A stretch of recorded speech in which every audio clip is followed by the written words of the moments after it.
Good morning, Year 6. I hope that you're having a good day today and that you found your work yesterday understandable. There's something that I wanted to speak to you about that came up in the work from last week, and it is to do with context and working in context. Now, this might be something that you have heard about before, or you might have an understanding of, but don't actually know when to use it or when it's actually becoming part of what you need to do to get through a comprehension or even a big write. So, vocabulary in context, it's basically reading between the lines. And what that means is you need to get an understanding of a word as it sits in the text or in the passage. Sometimes you need to give an understanding of a word or the reasoning, the meaning of a word from the way it was used in the passage. For example, the comprehension that you did last week, the vocabulary that was used, you needed to give the meaning of those words, not from a dictionary definition, which is what most of you did, but rather from the perspective of the word and how it was placed in the story. And sometimes the context of a situation or the context of a word can give a totally different meaning to what somebody says or how a situation might play out. So, we're looking at vocabulary in context, and it's basically how to hunt down the meaning of a word by using the clues around it. Of course, in an assessment test or in the checkpoint exams, you're not going to have a dictionary sitting next to you, so you're not going to be able to look up a word that you don't understand. So, vocabulary in context, if we break it down into two parts, you'll see that the first part is the words in your textbooks, the vocabulary. That is words that are used to give your meaning or to put across your understanding of something. And then in context is how these words relate to the words around them. And this is what I want us to focus on. How those words relate to the words around them. That is what changes the understanding of what we are reading from a story. And from one story to another story, the same word could have two different meanings based on its context. And how do we do this? We simply follow the clues. Most writers leave context clues as they write, and it's our job as the reader to hunt down those clues. And there are four main types of clues that we're going to talk about, and I'm going to leave this one here, rewording. We'll take that one up last, because that is the one that you will find is the most common at your level. But there are these others. Giving it synonym, and if you've forgotten what a synonym is, it is a word which means the same as something else. For example, a synonym of jump could be leap, or hop, or skip. They're a type of jumping movement. And an antonym is the opposite of a given word. So the antonym of hot would be cold, for example. And then giving us details about the word. That is basically when a word is given and then a brief explanation of the word is given after that. That is the main gist of words in context and how you need to respond to them. It's not based on head knowledge. It's not based on what you understand the meaning of a word is. It's how it's used in context. Simple example is, wow, that car is hot. If we just took the basic understanding of the word hot, you might be thinking, that car's got a very high temperature. It's hot. Maybe it is. Maybe it's overheating. Maybe the owner parked it in the sun and it's really hot to touch. Or it could be the latest Lamborghini. It could be the latest Bugatti Chiron, and it is just hot. It is the fastest car on the market. It looks really good. It costs $1.5 million. It is hot. But contextual meaning, that's what we're talking about. And a writer sometimes uses the synonym. This is jumping into the first one of these here. The second one, synonym. A writer sometimes uses a synonym to help with hard words. A synonym context clue is one or two words that mean almost the same as the one that the author does not expect us to know. Okay, so that I'm going to leave that up there for a bit for you to pause and to read that through a couple of times. It sounds a lot more complicated than it seems. Basically what that is saying is that when a word is given in a passage, Sometimes the author will give the word that is a synonym or is similar in meaning to help us understand the particular word that he wants us to know, he or she wants us to know. So in this example here, the word that you might be drawn to is aloof. The young girl was very aloof. She always seemed unsociable, unapproachable, and uninterested. And the passage might say, please give the meaning of the word aloof as it is used in the passage.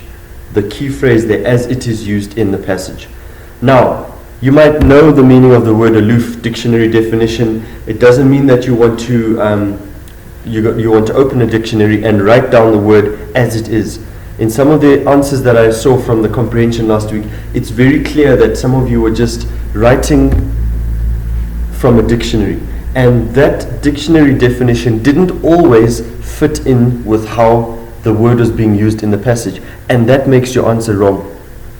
That makes your answer wrong. You're throwing away marks. These are the areas where you can pick up, again, free marks. Just like I was talking about free marks in numeracy, places like this where you're asked to give the meaning of a word as it's used in the passage, those are free marks, guys. You need to be picking those up. So here we go. The young girl was looking very aloof. She always seemed unsociable, unapproachable, and uninterested. Here's the word, here's the vocabulary, and here's the context. So, the author has used words which mean the same as the word aloof. And from the contextual understanding, from the way the word is used and the words that are used around it, all of these three words are synonyms to help us with the original word aloof. And I'm pretty sure you can tell me what the meaning of the word aloof is. Somebody that feels they're better than somebody else, they're unsociable, they're unapproachable, they're uninterested. They're just an unwelcoming person. So that is what aloof. It's almost like they are floating on a cloud above everybody else, thinking they're better than you are. That is the word aloof, and you are able to understand the meaning of that word aloof by following its contextual clues. Okay. Moving on to the next one. Antonyms. Now, antonyms again are the opposite of a given word. The opposite meaning of a given word. So here we've got an example. Diana appeared to be a very moral and upstanding young lady, but those who knew her knew that she was iniquitous. So, what does the word iniquitous mean? It's a tough word. Off the top of my head, even I couldn't tell you. I don't know. Iniquitous, I'm not a dictionary. So what I need to do is I need to look at the clues. I need to look at where it is placed in that paragraph, and I need to look for clues around it. Something that will help me understand the meaning of the word and how it's being used to describe Diana. And here it is right here. Diana appeared to be a very moral and upstanding lady, but those who knew her knew that she was very iniquitous. The key word there is but. The key word there is but. So when we see the word but, it is now signaling to us that, hey, there's an antonym coming. This is the opposite of the word that we're looking for. So, if we go back to that one quickly, Diana appeared to be very moral and upstanding, but. So if it's an antonym being used in the context, in the sentence there, we know that contextually, iniquitous has got to be the opposite of the clue that is given. What is the clue given? She's moral and upstanding. Somebody that I would say is a good citizen. This is the kind of learner that we would love at TPS. Somebody who's got good morals and they're upstanding, which means you stand for what is right, you represent the school well, you represent your family values well, you're a very hard-working person. But then we come to the word iniquitous, and the antonym there is that she is the opposite of that. Iniquitous basically therefore would mean you're the opposite of being a moral and upstanding person. That is how you would use that in context. Don't just open the dictionary and read me what the word iniquitous means. Let's see if I can find it here quickly. I was here with Sadie the other day looking up dictionary words. I-N-I JK Okay, sorry, that was part 1, and this is continuing with part 2. So part 2, we're still looking at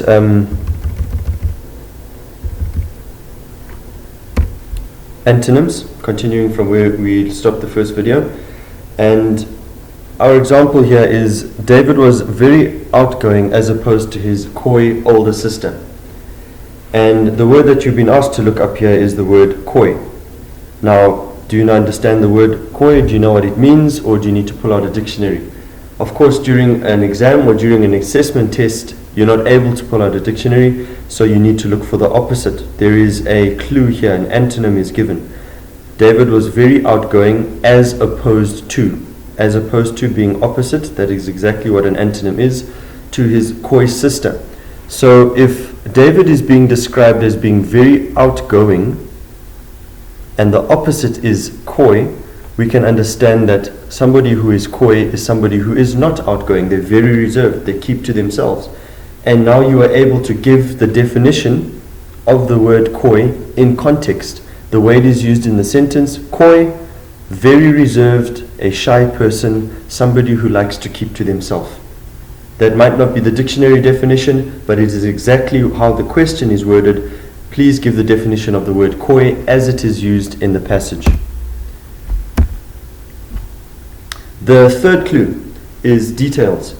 And sometimes a word could be very difficult to put into context through synonyms or antonyms, so the author will have to give you a couple of details. And this is what they could do. They could give you an example of the unknown word. They could tell you why the unknown word has taken place, or they can give explain how the word relates to other things that the author has stated. Let's look at an example. Here we've got an example where father was ecstatic because Joshua decided to go to college, to the college that he wanted him to go to. So not only did Joshua decide that he wanted to go to college, but he also decided that he wanted to go to the college that his father chose for him. Now, put yourself in the father's shoes. Imagine you are the father. Imagine that you've just chosen this college for your son, and then your son decides that, yes, this is the college that I want to go to. I'm really excited about this. Would you be unhappy? Would you be a little bit happy? Or would you be ecstatic, extremely happy? So here we've been able to find the meaning of the word ecstatic in context. The word ecstatic in context here could mean extremely happy, excited, very, very happy. Any one of those could be used to substitute into that phrase to show how father felt. And we got this definition in context. If we put the word because into the sentence, it tells us that the writer is about to say why the father was ecstatic. So the word because is your clue when a detail is about to be given for a given word. And then rewording. Rewording is when the author says that says the word in another way that is typically easier to understand. An example here: resentment, comma, a feeling of bitterness and anger, comma, is often felt by people who are passed over for promotions. So you have a job, you've been at this company for 10 years, and here along comes a new person. They've been there for maybe 6 months, and when there's a round of promotions coming, people are getting promoted at work, you are skipped and I get the job. How do you feel? Are you happy? I've been here for 6 months, you've been here for 10 years, and I get the job. I think that you will feel bitterness and anger towards me, and that is resentment. So this is very simple. If I had to ask you, if this was the example and I said, please give me the definition of resentment as it is used in that phrase, it's right there. It's explained. A feeling of bitterness and anger. So you wouldn't again open the dictionary and find me that definition. You'd give me the definition in context. And then this is the one that was first on the list, but I left it for last because this is the one that you would most often come across. Rewording the word, where you are able to change the word that is given in a passage. You just change the word as it's given in the passage. You substitute your word that you think it means, and the passage meaning shouldn't change. You should be able to read that word into that passage without changing the meaning or the sense of that passage or that phrase at all. So, resentment, a feeling of bitterness and anger, is often felt by people who are passed over for promotions. You change the word resentment for the phrase that you want to substitute, and it should not change the meaning of the sentence. So if I had to read the sentence without the meaning, it would be, resentment is often felt by people who are passed over for promotions. And then if I take out resentment and put in the rephrasing or the rewording, a feeling of bitterness and anger is often felt by people who are passed over for promotions. Do you see how the sentences seem to work together? It's the same sentence. I haven't changed the meaning. I haven't changed the sense of the sentence. That is context and how my explanation can substitute the word that is being asked for in the sentence. So to review quickly, the four context clues that you need to pay attention to and to make note of through this lesson is rewording the word, giving its synonym, giving its antonym, and giving details about it.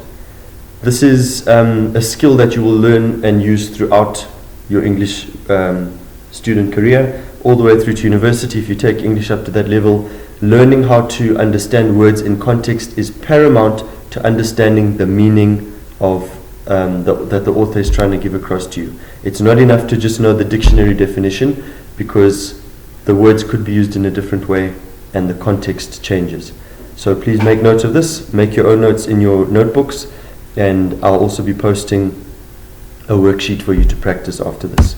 As always, have a nice day.